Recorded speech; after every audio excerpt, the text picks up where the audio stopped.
Yeah.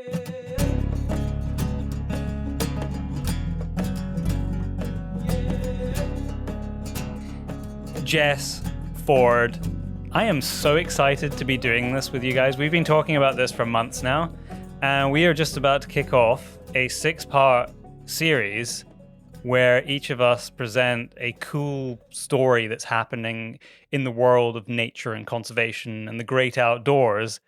And then the three of us get to talk about it, which we do anyway when we're on calls together. So this kind of doesn't feel like work. It's nice when what you do passionately for fun turns into something you can do for education and as a podcast. Yeah, absolutely. Well, so I think as this is the first one that we are doing, it probably, everybody is probably bored of hearing of me who listens to the podcast, but I think the two of you need to just introduce yourselves briefly. Now, Jess, you've been on the podcast at least once, I think twice before, maybe 3 times, I'm not sure. But just remind people your background, like what your day-to-day is as an intro to yourself. So I'm Jess Johnson. I'm the Government Affairs Director for the Wyoming Wildlife Federation, which is obviously centered in Wyoming and deals with Wyoming policy and politics around hunting. And then I'm also a co-founder of Artemis Sportswomen, which is a women's hunting and angling coalition sort of geared toward the raising of the platform of women's voices in conservation leadership, as well as sort of hunting and industry level things. And you're also involved in 2% for Conservation? I am also, yes, a board member for 2% How could for you Conservation. forget? How could I forget? Yeah, no, That's I exciting. have a great cadre of board members I get to work with to help keep that org going. So feeling very honored. Awesome. Well, it is fantastic to have you on here to do this series that actually you and I kind of dreamt up probably about 6 months ago. And Ford, it's brilliant to have you on. Give us the quick 2-minute rundown of who you are and what your kind of background is. Sure. My name is Ford Van Fossen. I am the content and conservation manager at First Lite Performance Hunting Apparel in Idaho, and I have a background before that, sort of in wildlife management. I majored in conservation biology, worked for the U.S. Fish and Wildlife Service and the University of Delaware on invasive plants and white-tailed deer and all kinds of good stuff, but ultimately ended up working for a hunting apparel manufacturer, but also getting to basically manage our outreach with nonprofits, our kind of direct volunteer projects on the ground, our fundraising efforts for nonprofit partners, all that good stuff for First Lite.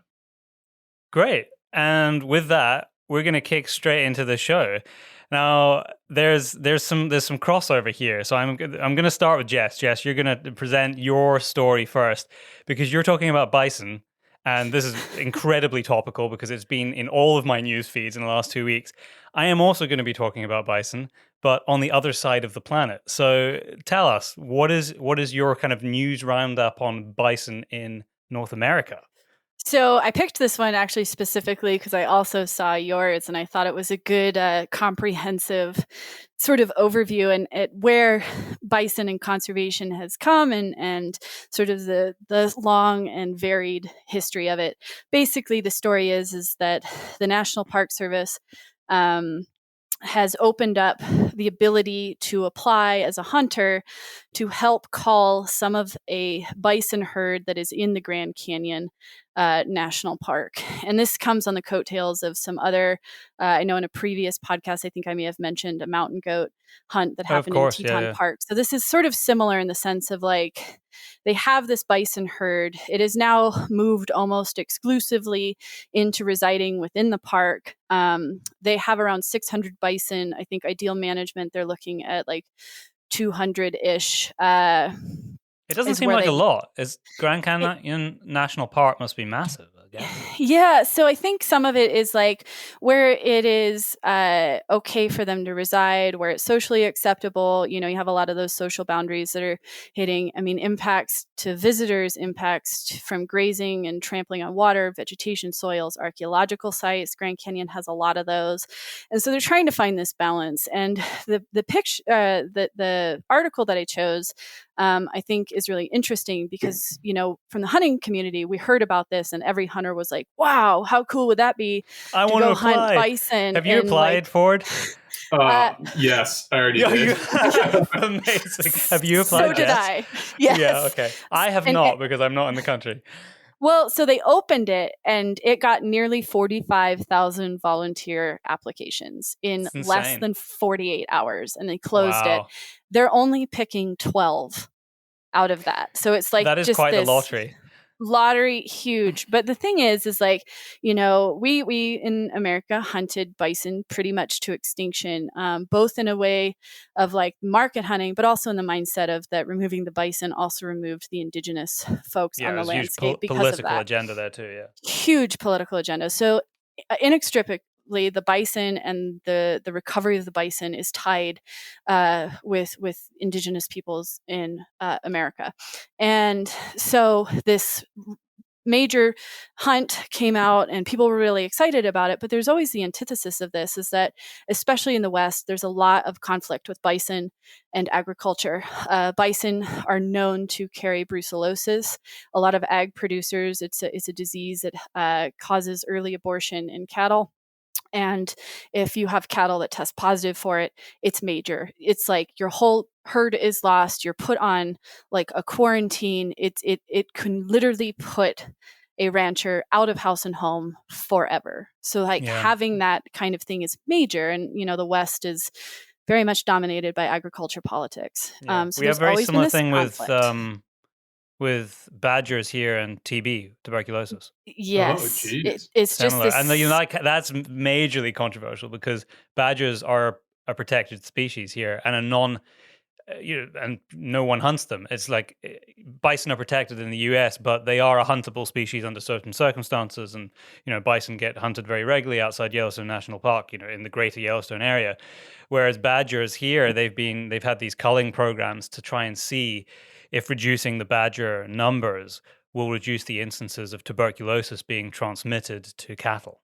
And it's scary, because you have these agriculture producers whose livelihood exists on it. But now you also have, and this is the amazing thing, is a lot of these indigenous tribes, especially the one in my backyard, are working to reintroduce bison onto their reservations or working on bison programs. And they're trying to get their hands on bison to transplant there. But because of all of these agriculture restrictions and these testing and the public sentiment, which is really kind of anti-bison because of the livestock industry, it's really, really hard. And they have to go through a lot of red tape. It seems like the system feels a little rigged against them in all of this, and it's been really hard for them to bring bison back in a way that the agriculture politics is even remotely accepting of it. And so all of this is happening, and then this call happens, and the story that I picked is called 1,000 Signed Petition to Stop Grand Canyon Bison Hunt Lottery after 45,000 volunteer. It's a Newsweek thing, but it's talking about an organization. It's called the Sioux Chef. This is a gentleman who actually cooks food, locally foraged food in indigenous ways as a professional chef. And he launched this petition. It has like 7,600 signatures that's saying that the government killed millions of these animals as a means of weakening indigenous communities. And now, rather than giving these animals to the tribes that are trying desperately to reintroduce them onto their these properties that they have prepped and ready to go, you're letting, essentially white hunters come in and hunt them without even thinking about the indigenous means for it or things like that. And it's very incendiary language, which is obviously why it makes news headlines. But it also, I think, highlights this really charged and interesting thing of conservation being successful, but still being limiting on being able to talk to indigenous voices and to have indigenous voices at the table that are making these decisions. And it's sort of a collision of two worlds, trying to find balance in that. And I thought it was a really great, both a celebration of a conservation win, and that bison are coming back and they're at the point where we do hunt them, and we hunt them often, but also a acknowledgement of the fact that there's still some deep disparities in our politics on how we deal with like Indigenous rights and sort of our storied history with that. Yeah, it's fascinating. I wonder, and you might not have the answer to this, but it was 600 bison. It's down to 200. You said carrying capacity.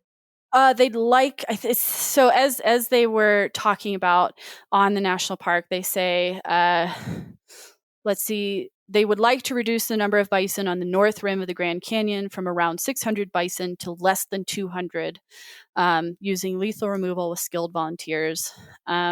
And they say that the action is necessary due to rapid growth of the bison population and the transition from a herd using state and U.S. Forest Service lands historically to almost currently exclusively residing within the canyon. So because of other impacts from the outside, these bison are using like only within the park, and it's creating a different sort of use issue where it's like water, vegetation, soil, and I think especially agricultural sites or archaeological sites.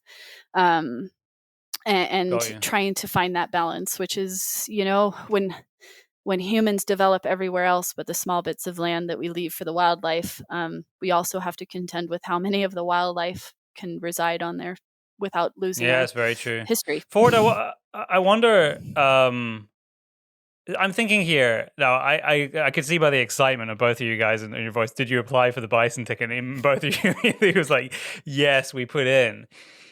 Do you think, just bearing in mind what Jess has just said about there are places where they would like to actually have bison back and they have the infrastructure in place, it's not a huge number of animals. I see this argument a lot. It's like, oh, there's too many of, whatever it might be, springbuck somewhere, or too many elephants in northern Botswana. Just move them to another location. And it's a very naive statement from a lot of people because they don't actually understand what's involved in moving large animals large distances. But 400 bison, we're pretty well equipped at moving bison around and animals in that way. And there's a very good infrastructure in North America. Should the reaction not have been, is there something else we can do here, rather than the yeehaw, let's go kill him from all the hunters, which is what I saw. Which is my response. Yeah. And I'm not necessarily saying that's wrong. Maybe in this instance, that is the most economically efficient way to deal with the greater biodiversity issue that they're having in the area. But I just do wonder, is there an alternative, or is there even two alternatives? Is there some animals need to be culled and maybe some can be moved? Well, it's interesting. Sorry, go ahead, Jess. I was just going to say, well, they did have that conversation. I didn't want to make it sound like they did not have it. I do know that there were, I think, maybe 11 associated tribes that they talked with about this, and there will be opportunities actually for tribal participation in removal operations. I don't know exactly what that looks like. So they have tried to bring this in, and I think the story that got this petition and everything is bringing an interesting thing, because the petition is saying they don't want them killed at all. They just want them out. But other tribes, and again, not all Indigenous tribes are the same, are saying we would like our hunters to be a part of it, or there's a lot of ways for them to be involved. I know that the national parks worked with the Intertribal Buffalo Council to actually provide captured live bison to these tribes, but they're trying to find that balance. And so the fact that it was like this incendiary thing came out, which is what I thought was interesting, is there's always pushback to something, and finding that balance is really incredibly hard. But we've done a poor job of pulling the Indigenous voice in early, and usually I feel like most of the time we're being like, oh shit, we forgot to bring them to the table, and this is the table that they started. Yep. But yeah, I think the one thing I would say about the transportation of bison is the regulations it is not cut and dried in America. It's insane. They have 2-year quarantine periods. From disease and cross state boundaries. Yeah. It's a major endeavor to move bison, but 200. I was more just thinking about the the practicalities, not necessarily the paperwork and logistics. Obviously, I'm not au fait with that. It's always the bureaucracy. It's the bureaucracy, right? Oh, yeah. Well, and how they are considered, so to speak, by the state, right, Jess? And so much Hmm. as Montana, I'm going out on a limb here, but I believe Montana regulates them as livestock. Am So I does making that up? Wyoming. Wyoming has As does them split. Wyoming. Yeah, where they have two designations. They're both wildlife and livestock, depending on where they're at in the state. Right. That's interesting. That's really interesting because there was about 6 months ago and I can't remember the list off the top of my head, but there was a number of species in South Africa that the South African government which were, and I would argue still are, wild animals, but they are now classing them as livestock, which means that they are treated completely differently in what you can do with them. And then this actually maybe brings me on to my story, which, like I said, is also about bison and bison in Europe, which is maybe some people in North America are like, bison in Europe? Did you guys bring some of our bison over? Well, no, actually, we do have European bison, but a lot like the American bison, they were nearly wiped out. Um, Slightly different background to North America. Yeah, there was a lot of overhunting. It was not market hunting in the same way as that kind of push west, and there wasn't the same kind of politics involved in the reasons for decimating the populations. In fact, a large proportion of the kind of last standing herds were killed at the end of World War II, basically as all the troops were retreating, particularly the German troops, because it was a big hub around Germany and the countries around there, and they killed them for hides and food. So basically, by the time all of that was over, there was one herd of a dozen, I think, and another of 20, and that was it. That's all we were. That's even less than you guys were left with. I think at least you had 100.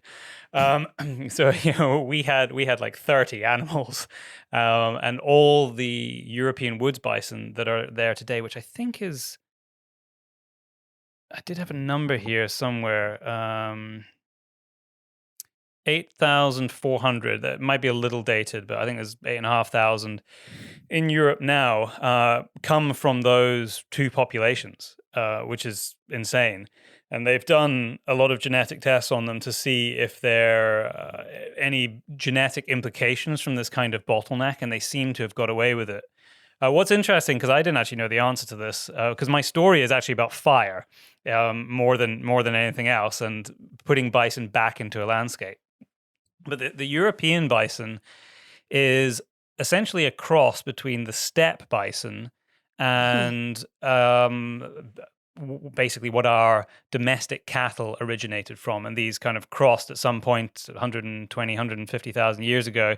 And we ended up with the European bison. Now, your bison in North America was the steppe bison crossing the land bridge and then becoming the North American bison over time. And so they are related pretty closely, and they are very similar to look at. The European bison's a little taller. They can jump higher, weirdly, but they're not as heavy, so they don't quite have the same mass as you guys. But the article, which was published in the Guardian, was talking about the increase in forest fires, and well, not just forest fires, but fires in general in Europe. But we know around the world, up in the Arctic, and you guys are. I think was a fire. Well, this was arson, though. To be fair, there was a fire in California outside LA yesterday, and we know that there's been really bad fire seasons the last couple of years. It was all over the media in terms of the Amazon a couple of years ago. And they were looking at like managing these fuel loads, which I think, Jess, you and I have probably talked about on the podcast before. Hmm. And they're saying that whereas fuel loads need to be managed by people in many instances, the bison in their native range, existing at their historic densities, would have done that for us because they're prolific browsers and grazers, and they would have brought that density of fuel load in dry grass down. And we had got away with it previously because of the large amount of livestock grazing that was happening. But with the way that cultures are changing and the way that food production is changing, and I've seen that here in Scotland with the reduction in the number of sheep on our hills, in some places, we're not grazing them as heavily with domestic livestock as we used to. And so the fuel loads are increasing. And so then we have to actually have man-made mitigation measures to reduce that. So they were talking about how reintroducing this native species, the European woods bison, could potentially play a role in alleviating this really big problem that we have, especially in the face of climate change. And I think it's just it's interesting to connect these dots about how important species are in this web of an ecosystem and how they function together and how they help provide these sort of counteracting effects from one another to basically create a landscape that's more livable.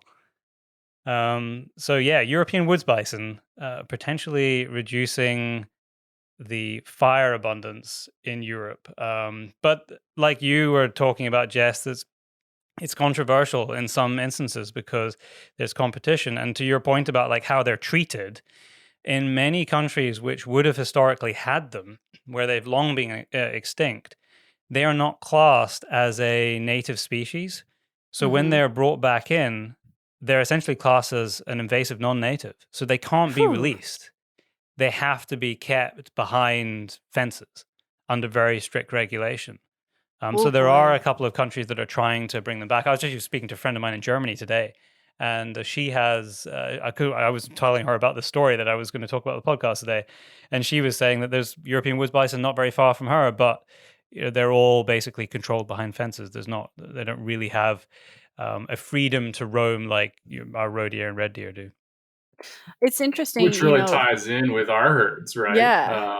I mean, the vast majority of American bison are quote unquote domestic, right? Are existing behind wire of some description throughout North America. And it's really only this very small percentage that we're talking about in relation to Arizona, to the Grand Canyon there, to the Henry's Mountains, and then really the greater Yellowstone. It's these very small blips of quote unquote wild bison, many of which are halfway managed as livestock anyway, right? I mean, when you talk about Yellowstone's herds and what happens to them essentially when they come out of the park, we almost are already treating them as domestic animals. Or another place, I was actually just turkey hunting in the Black Hills of South Dakota, where they actually have a free-ranging bison population there at Wind Cave National Park and on Custer State Park.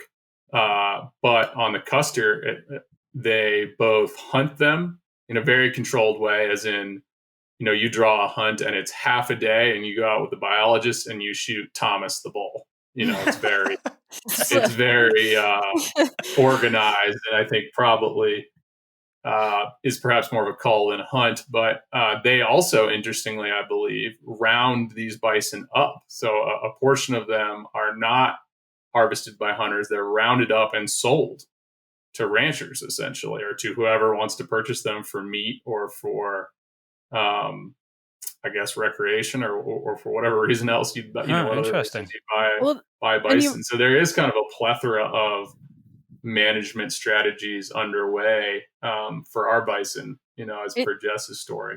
Yeah, it's interesting, and I think the thing here is like the two different sort of classifications of bison in Wyoming. I'm not sure if Montana does it. I would hazard a guess that they do, of having livestock and wildlife, is that it actually means that they're managed by two different agencies entirely.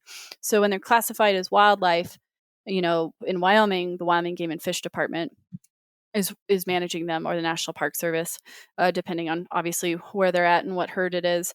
But on the other flip side of that, if they're classified as livestock, they're managed and they're sort of exposed to the rules and regulations around the agriculture board. So not even like, game and fish or things like that. So there's a lot of, clearly I think they work together, but there's a lot of even like the fact of that being separate.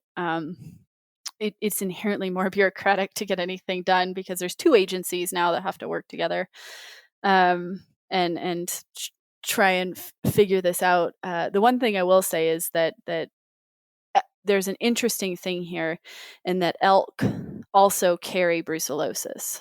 Yeah, To a that's larger, always for me is kind of the what about the elk that are all And over does that the never really crazy get elk brought stuff? up? Because I won't well, only it ever does. really hear it in terms of bison. It does all the time. It's the reason that Wyoming has elk feed grounds, is to keep the elk out of not only from destroying ranchers' haystacks, but from mingling with cattle, which is a whole other controversial topic. But brucellosis is talked about in that sense, but not in the way of like the actual like tracking of brucellosis that's been spread amongst ag producers is predominantly from elk. I don't even know if they have one I think confirmed case of I think bison. it's entirely. I think I read that recently, that there hadn't been a documented case of brucellosis transmission between bison and domestic cattle to And date. so it's a little bit of like a scare tactic to I think that they rely on this brucellosis thing. I think the other part is there is some deep sentiment and likely racism around sort of the indigenous needs on this. But the other side of it is just that it is in competition with cattle in some ways. They compete for the same grasses, the same places. They compete in the same livestock industry, and so it is competition. And brucellosis is an issue, yes, but I think it's one of many. But it often gets highlighted as the only one. When did Montana just pivot somewhat significantly from a bison management perspective? I feel like there was maybe a 10-year plan under the former governor that maybe did expand or begin more conversations around expanding bison and perhaps placing them across Montana in more areas. But I feel like that maybe was quashed under Gianforte recently. Yeah, I mean, I know there's some like private land, a push to buy from significant parties to amass a large portion of land. I think it's the American Prairie Reserve. the Yeah, they APR. have a bison herd also. And they're looking at that kind of thing. I don't know. I mean, honestly, under the governor now in Montana, it wouldn't surprise me if that got completely swept under the rug. But I think that is the case, because I actually almost selected a story on bison also. But 3 bison stories. I felt like there was too much bison going on, but this was in regard to perhaps an alternate thought or an alternate strategy of expanding bison, which was to place them on Charles M. Russell National Wildlife Refuge, which would have been, it was just federal ground. And so essentially was a different tack on expanding populations of bison in Montana. So, yes, here I found a quote for it. Gianforte's decision to cancel the state bison management plan was announced as part of a settlement of a lawsuit with a property rights group. The group raised worries that state officials under former Governor Bullock had schemed to establish a free-roaming herd within the refuge along the Missouri River. So that's exactly what happened. The scheme. Scheme. Well, still, always the nefarious schemes with those wildlife producers. On the theme of us changing landscapes for our own purposes, Ford, you have a story about fences? Yes. I thought I'd go a little optimistic because I felt like, I don't know, to some degree, we were heading in a negative direction. But this is a little unspecified. It's honestly halfway based off my own experiences last week.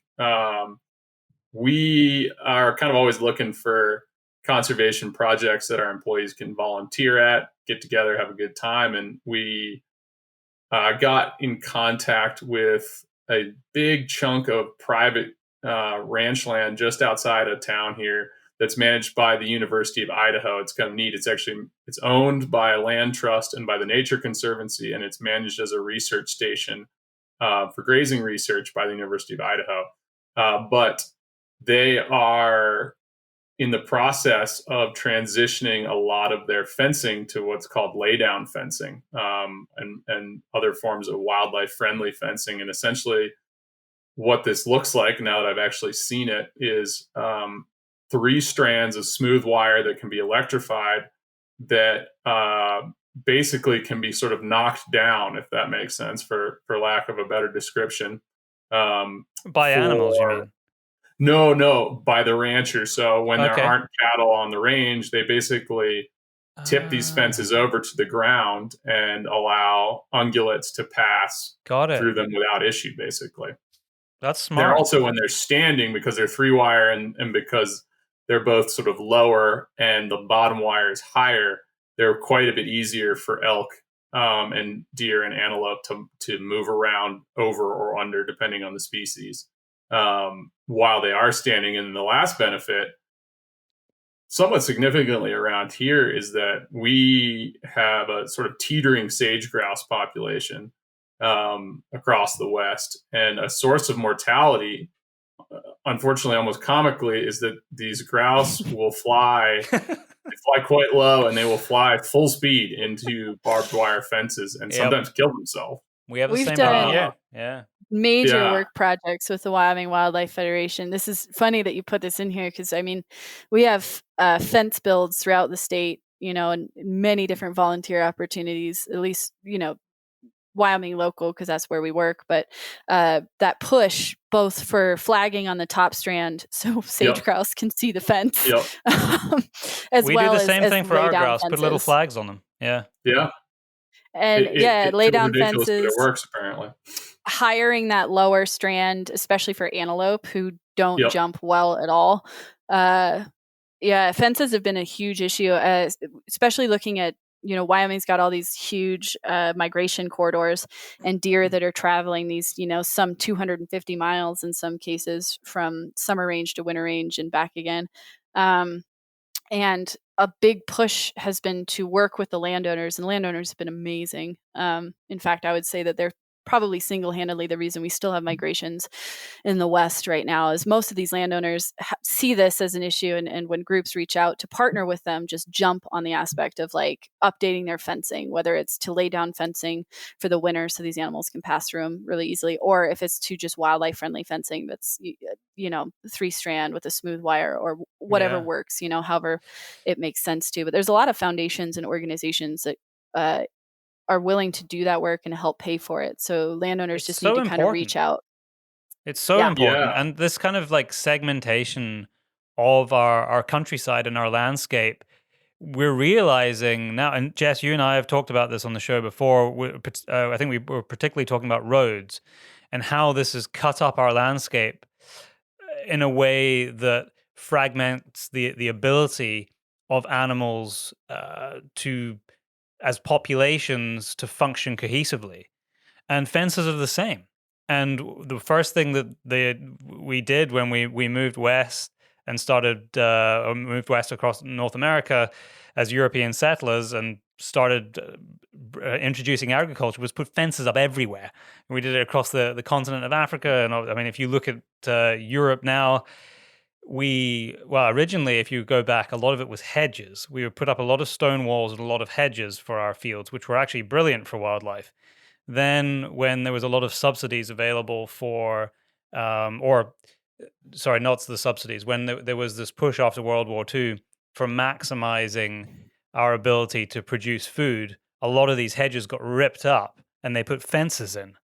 And then as subsidies came along later, some of these hedges were replanted because obviously it's much better for wildlife having a hedge as your demarcation between fields than it is a fence, and it's a lot more sympathetic to wildlife. But we really need to consider how we cut up our landscape more, whether that be roads or fences. So I've never seen this before, so great story. Thanks for bringing that to life, Ford. It was cool. And I did actually have a couple, actual articles as per my homework, but it was really neat to see this in place because it's something you read about quite a lot.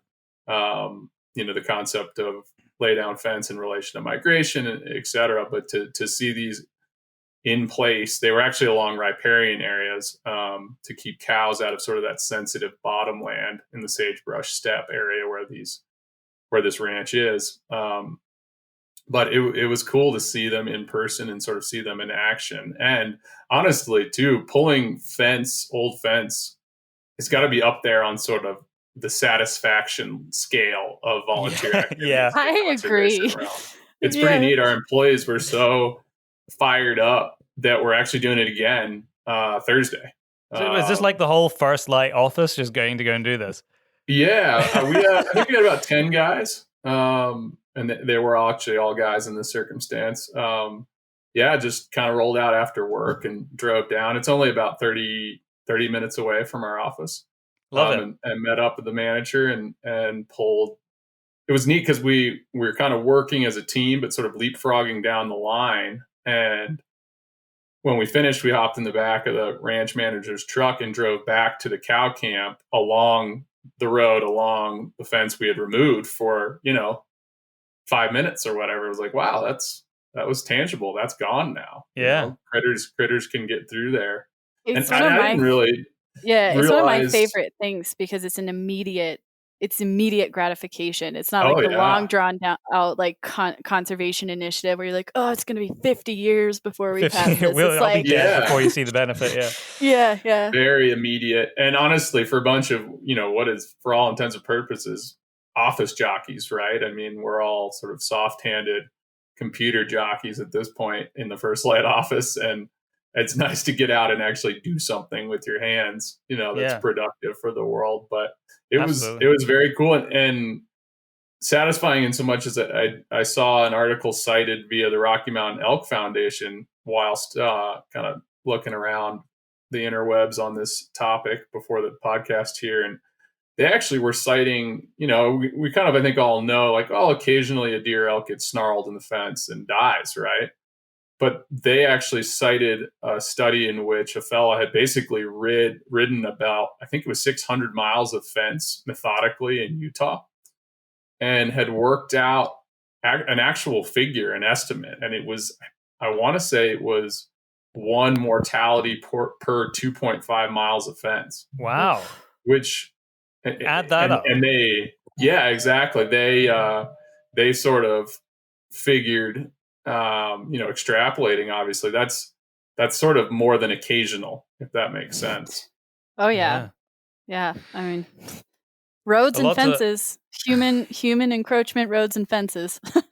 Yep. Well, as we get to the end of wrapping up our first show in this series of six at the moment, we're gonna end every show by playing a sound to one of us, or picking a sound of an animal or something in nature, I guess. I was pretty unspecific when I told you guys to pick a sound and said, what is it? So, Jess, I know you have a sound, so you're going to play us a sound, and Ford and I are going to try and guess what it is. And then once we've guessed, you're going to put us out of our misery. And while we're guessing, people listening to the podcast can guess along and see who's right. So play your sound, Jess. Let's see if we can work it out.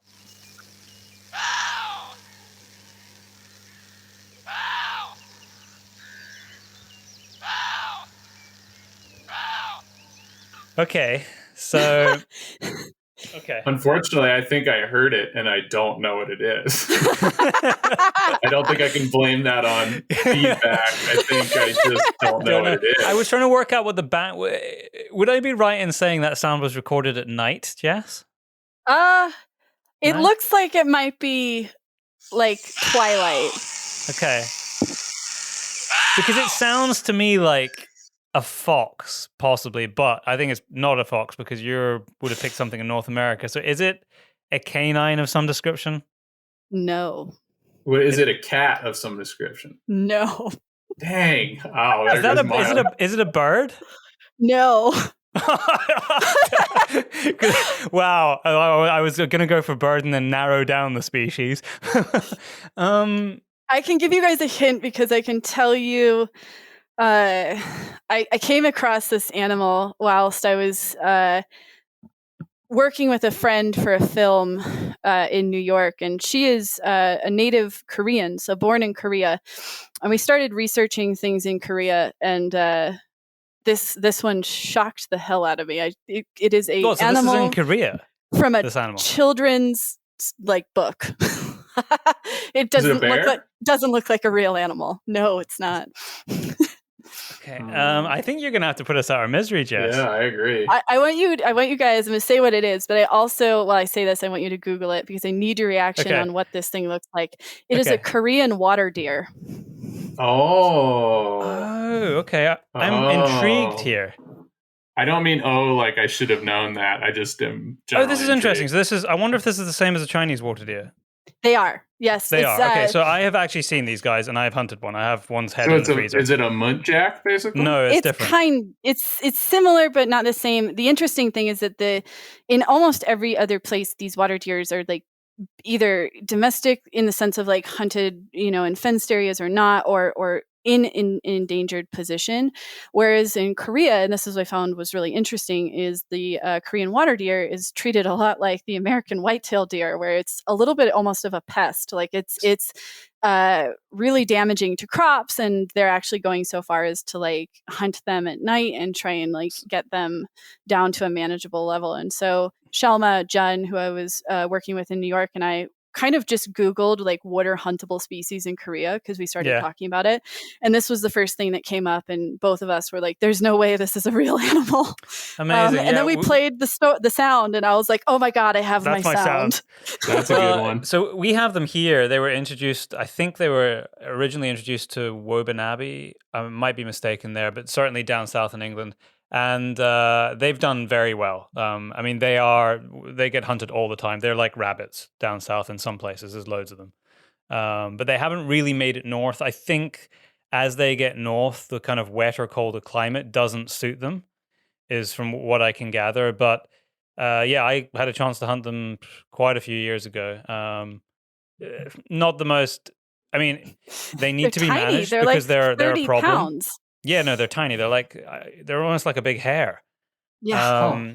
And I'd hunt them because they need to be managed down there. They basically become naturalized, but they are a non-native species. But it's not a particularly challenging hunt because they just hang around in fields and then lie down and sleep in a field. They spend a lot of time in agricultural land, and if you kind of spook them, they run 100 meters and then carry on eating. So it's not really. It's not really a hunt at all. What are they're those tusks? Yeah, they use them for fighting. Do they bite at each other with them? Yeah, they kind of like tusk each other. You should also Google like mating dominance fights because we went way down the YouTube wormhole and it's very worth it. Well, I will leave our podcast listeners to go and YouTube Chinese water deer mating dominance fights. And I will say thank you to both of you for joining me today. And we will be back in a week to talk about 3 more fascinating stories. So thank you, guys. Oh, this is fun. Yeah, thanks so much.